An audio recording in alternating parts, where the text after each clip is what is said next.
Hi, it's Jan Beta, and today I'm going to refurbish some Super Nintendo controllers.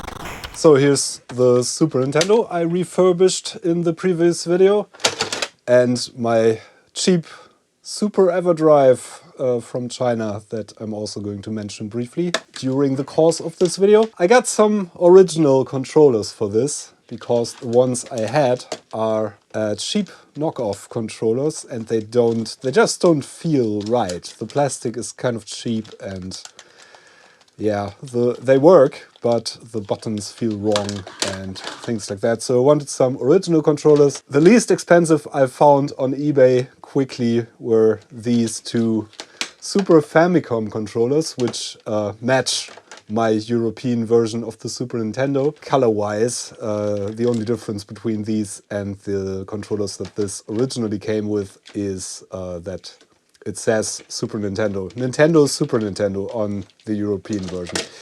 But these are basically the same thing, just for the Japanese version. And these knockoffs are in the color scheme of the North American version of the Super Nintendo, which for some reason looks entirely different and is more square, more tank-shaped, and has this nice lavender and purple color scheme for some reason. I don't know if they did market research and the Americans just preferred purple over multicolor.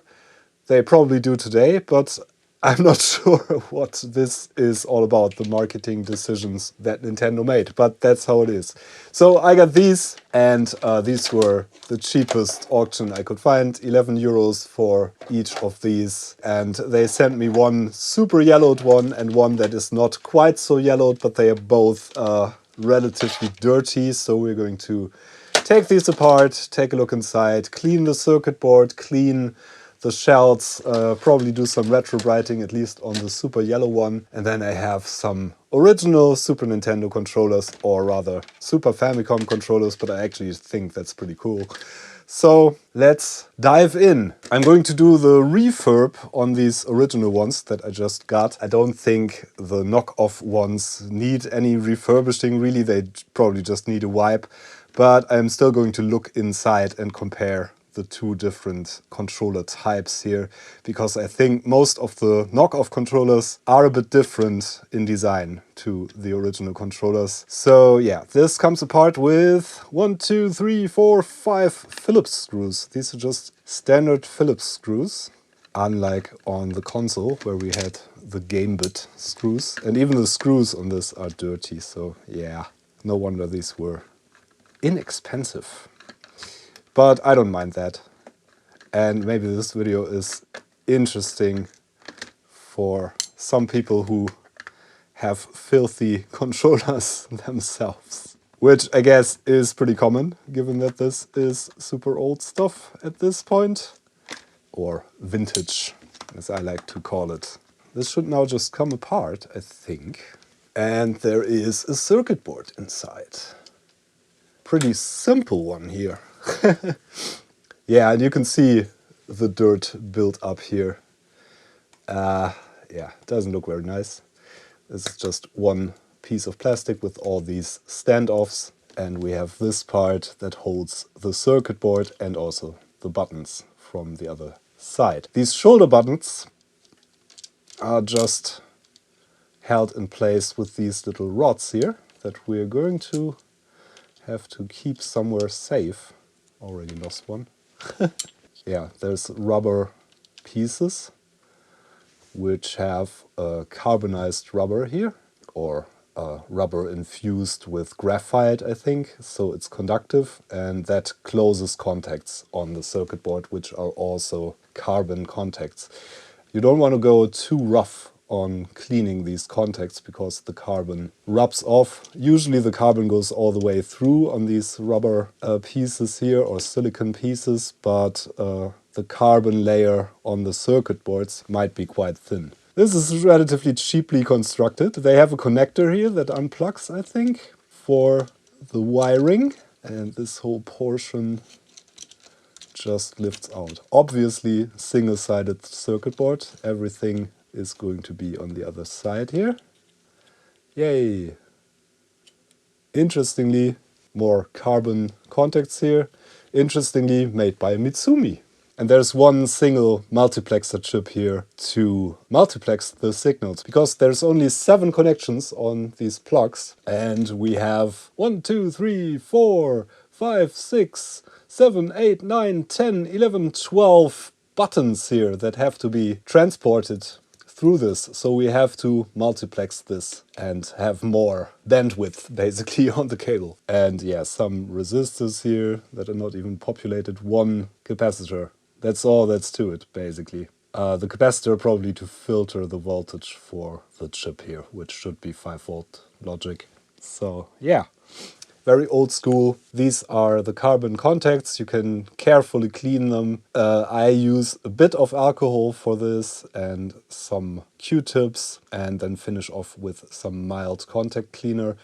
Don't put too much force on these because, as I said, they're just printed onto the circuit board and they rub off. But we want to remove the layer of dirt that's on there. Same with the contacts on here. You can probably see that these are pretty shiny because of the use over the years. Going to carefully clean these as well. Yeah, there are some more pieces to this, of course. More carbon contacts on these buttons here. And more 90s dust. Little carbon pads here. This is just a plastic piece, and so are these. And I'm just going to fish the rod out of there. Put it in the bin here.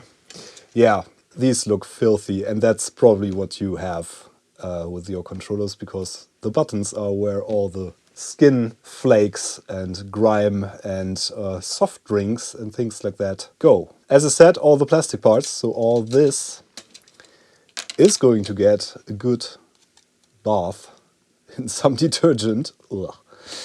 Yeah, it looks pretty nasty, and we're going to focus on this. I'm going to take the other one apart off camera, and the other one is going to be cleaned as well, and all the plastic parts are just going to soak for a while, I think.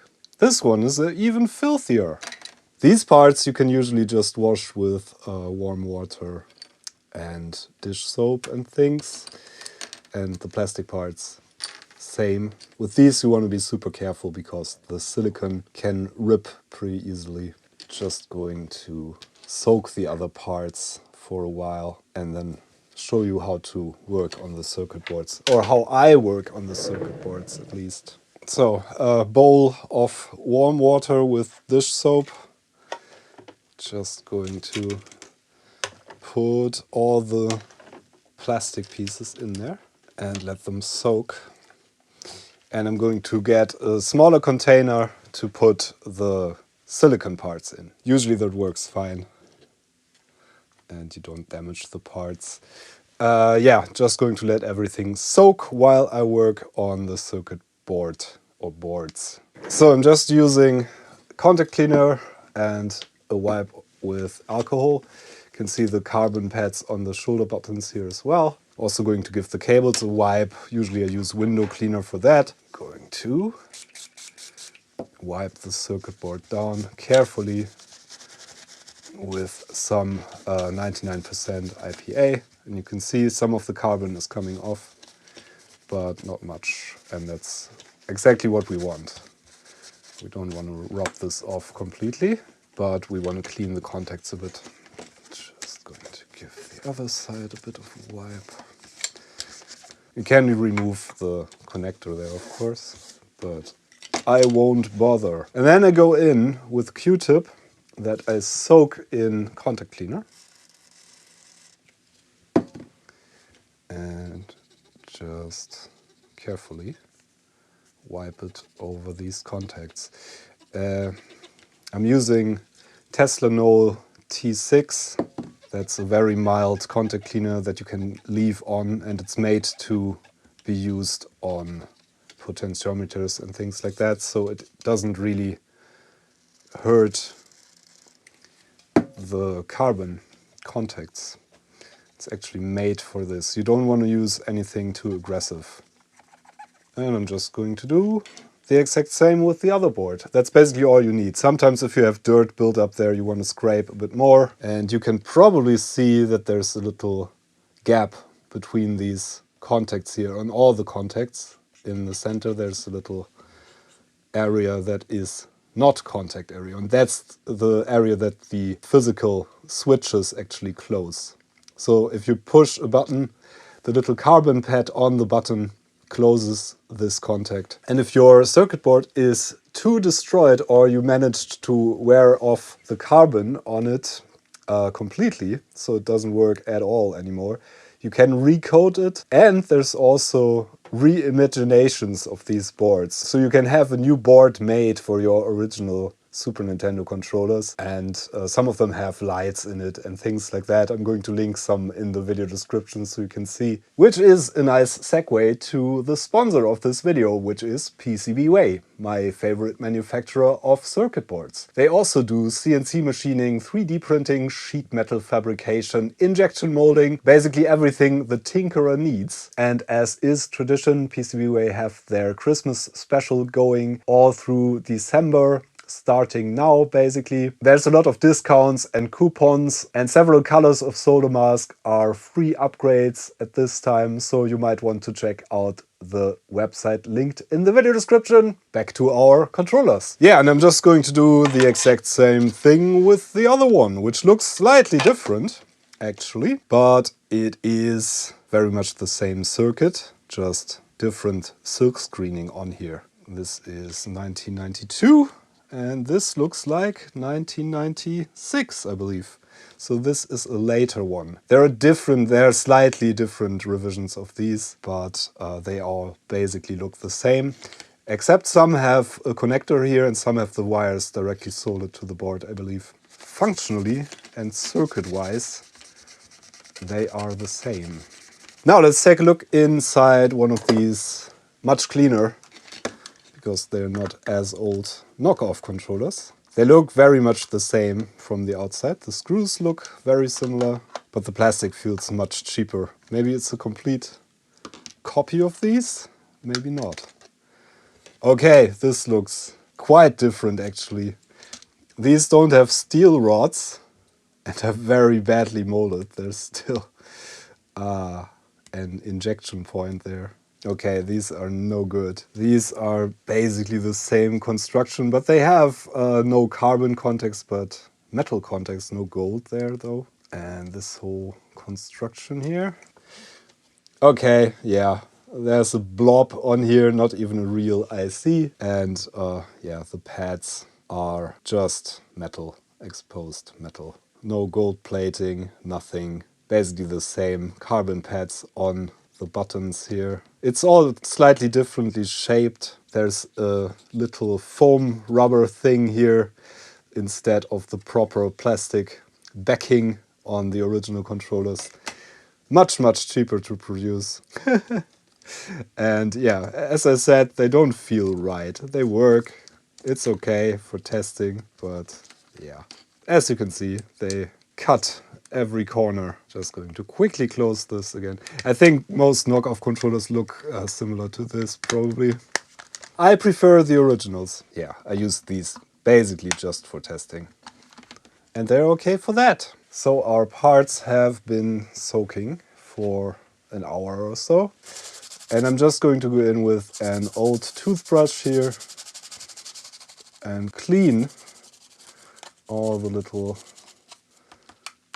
pieces where there's a lot of dirt accumulating. That's basically the best way that I've found to clean these. And we're going to do some retrobrighting, at least on the badly yellowed one.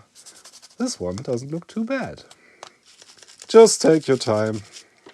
The result is going to be much nicer to play with. Yeah. Yuck.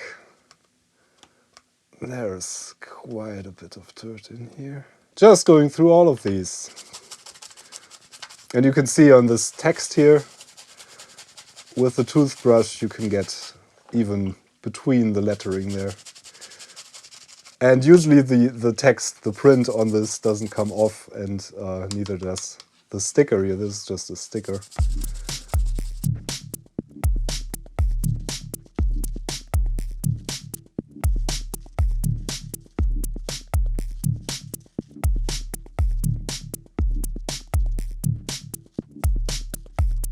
So these are my parts after washing them. And they should all be interchangeable between the two controllers. These plastic parts didn't change at all. And the circuit boards should fit in both of these. They are exactly the same shape and cutouts and things like that. So everything should fit together. We're going to have to clean the silicone parts next, which is going to be pretty much the same thing, with the slight difference that I'm going to be more careful because the parts easily break. So this is all going to dry, and then we're going to do some retrobrighting, I think, at least on this. I think on this too, it's also slightly yellowed. So my plastic and silicone parts are clean. I did some more cleaning with some Q-tips on these, and they are as clean as I can get them at this point, I think. Unfortunately, there is a very typical thing that's happening here on this pad. And if you look closely, you can see that these little domes, yeah, they are ripping loose. Yeah, this is probably still going to work for a while. I don't know of a proper way of fixing these problems. It's a very typical problem with these aging silicone pads. I have some new ones on order, but they're not going to arrive in time while I'm shooting the video. Probably I'm going to have to replace them off camera later. If you know how to fix these, let me know in the comments. Would be very interesting to know, because some of these things are not easily replaceable, but for the Super Nintendo controllers, these are very easily found online for very little money. Replacements for these. I'm going to link the ones I ordered in the video description. Okay, time to get the retrobrighting process started. I'm using hydrogen peroxide cream, 12% hydrogen peroxide solution, and I'm using cling wrap. I made multiple videos about this process. I'm going to link them in the video description. Not going to go into much detail here. This is a process that bleaches the plastic, ideally back to their original look. We're going to see. The yellowed controller is going to be a tough nut. We're going to see. It's going to hopefully at least turn out a bit better than it was.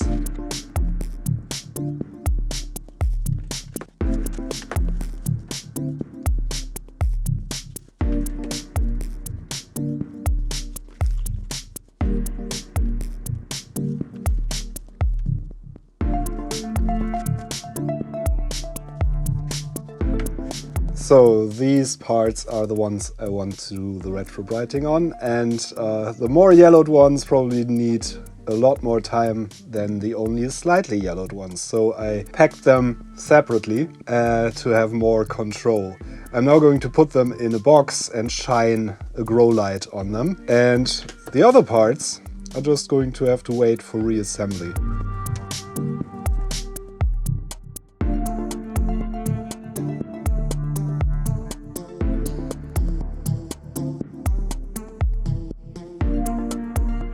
So it's around 2 hours in and we are already seeing some great results. This is the one that was super yellowed. I think I'm going to give that another little round. But the other one seems to be pretty much finished. Yeah, I'm going to take these parts out. This is the one that wasn't as yellowed. I'm going to wash these parts and give the other parts just a little bit more. Okay, I think we're not getting any closer to the original. It's got some streaking here because I didn't pay enough attention, but it looks a whole lot better than it was. So we're going to wash these pieces thoroughly and we're going to compare after drying and cleaning these. Okay, time for the big reveal.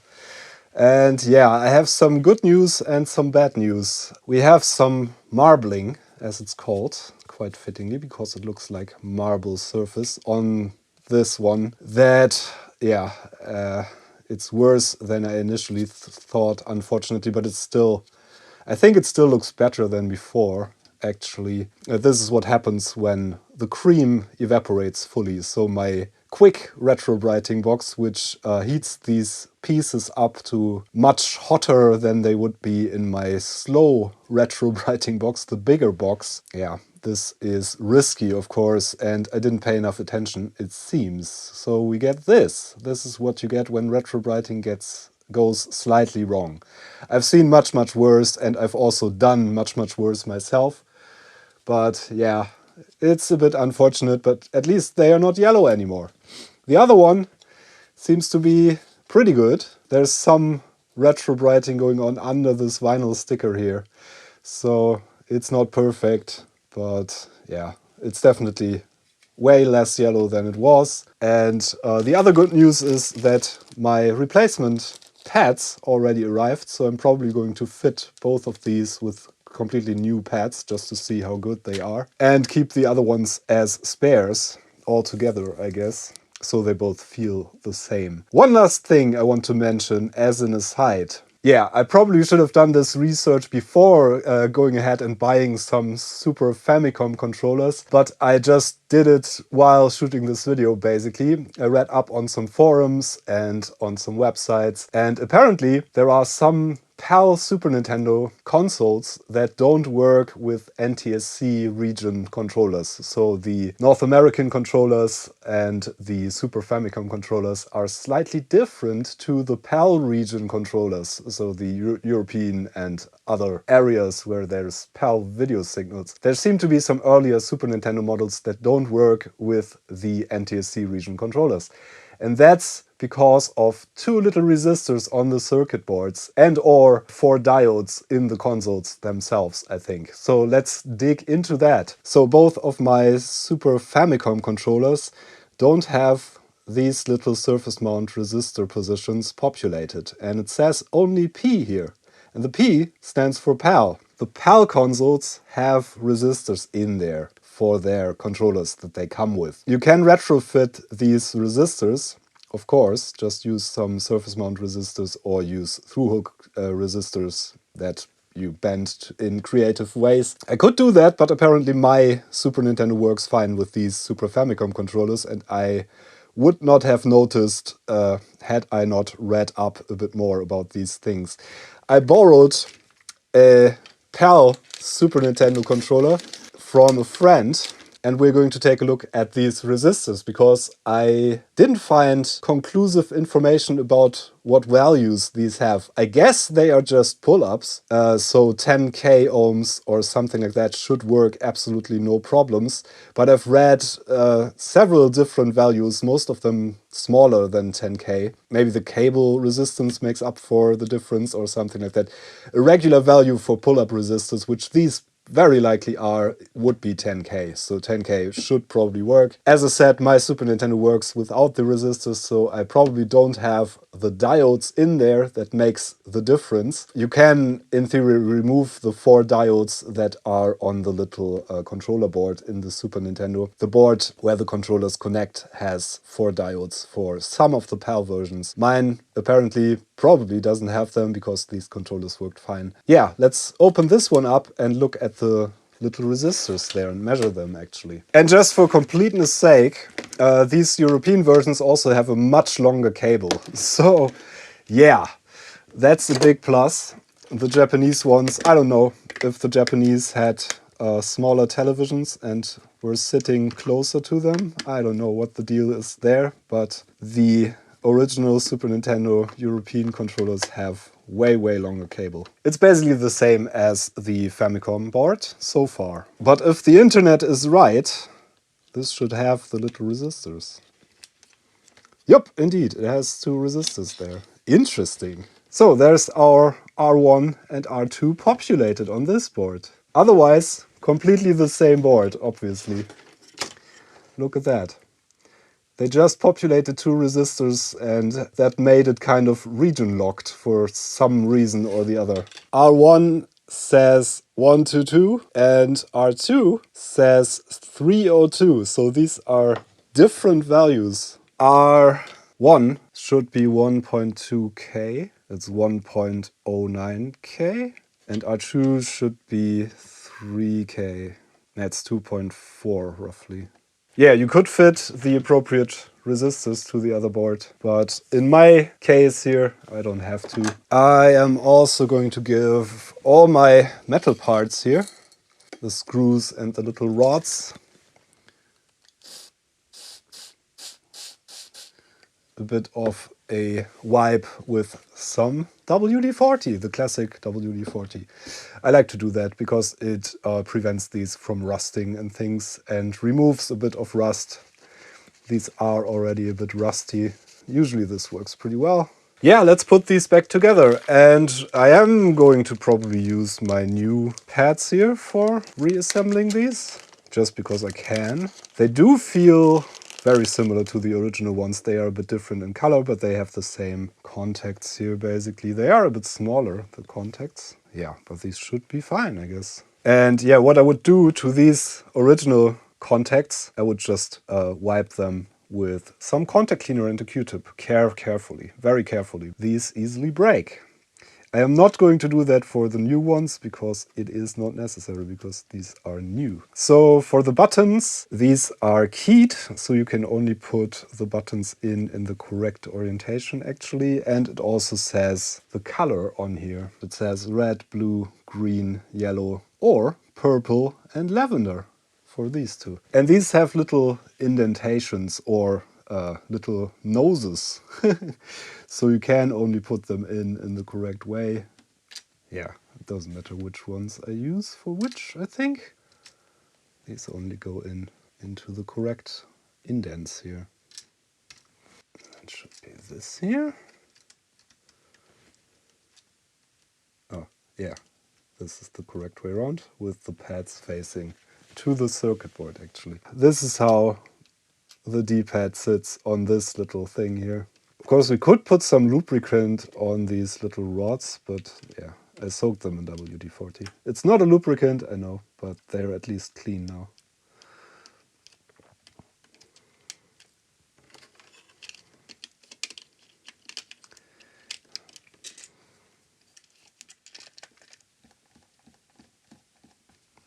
Yeah, I'm going to do the same thing on the other one.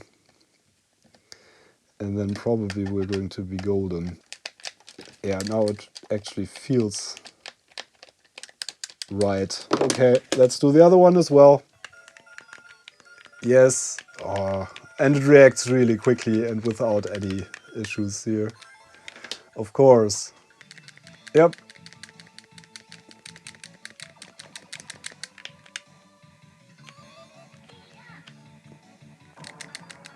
Play 2. Let's see if this also works.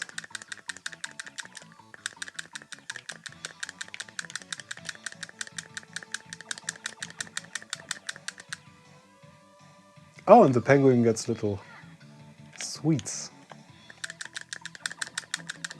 Yeah, this works. Nice. They do feel pretty nice now. And all the buttons and such work fine, I think. Now, the last thing I wanted to mention concerns these very cheap super Everdrives. I would not recommend getting these because they are knockoffs of the original work that I think Krikzz is the name of the maker who makes the original ones. Buy from Krikzz and not the Chinese knockoffs. These actually stole the design and they run on a firmware that was slightly hacked. And yeah, I tried to update this foolishly with the latest firmware on offer from Krikzz himself. Krikzz actually modified the firmware to brick these basically, but you can unbrick these. And the way to do that is to use the fallback firmware that's on here. The way to access the fallback firmware is to hold all 4 buttons simultaneously while turning this on. Sometimes it works with only X and Y and A and B, but all 4 seem to work every time. And then what you get is the OS version 1.2 that's actually in the flash ROM there. That's the Reserve OS, and it shows that on screen. And you can just use that to open the toolbox and update the OS. The version 1.2 from Krikzz website works on these. I'm actually running that on this cheap knockoff now. And if I don't hold any buttons down and start it up again, I get actually the original Krikzz.com firmware assembled in Ukraine. This one was assembled in China, but the original ones from Krikzz, which I highly recommend. I'm going to get one very soon. I didn't know that these cheap ones were knockoffs of his work, so I'm going to support Krikzz. And I suggest you do the same. Yeah, that was a little aside about the Everdrive. Yeah, that's it for today. I refurbished my Super Nintendo or Super Famicom controllers and talked about how these work and what they do and what you have to do to make them work on your PAL system in case they don't work. I hope this was informative and maybe even a little bit entertaining. Thank you so much for your time. Thanks for watching. Special thanks, as usual, to everybody who supports me on Patreon or on Ko-fi or on the YouTube channel memberships page. The links are in the video description and the names of the highest ranking supporters are scrolling through the screen. Thank you also very much for your support. Without you, this stuff would not be possible. If you want to give me some support, the links are in the video description and on my website. That's it for today. I'm Jan Beta. Thanks for watching. See you next time. Bye.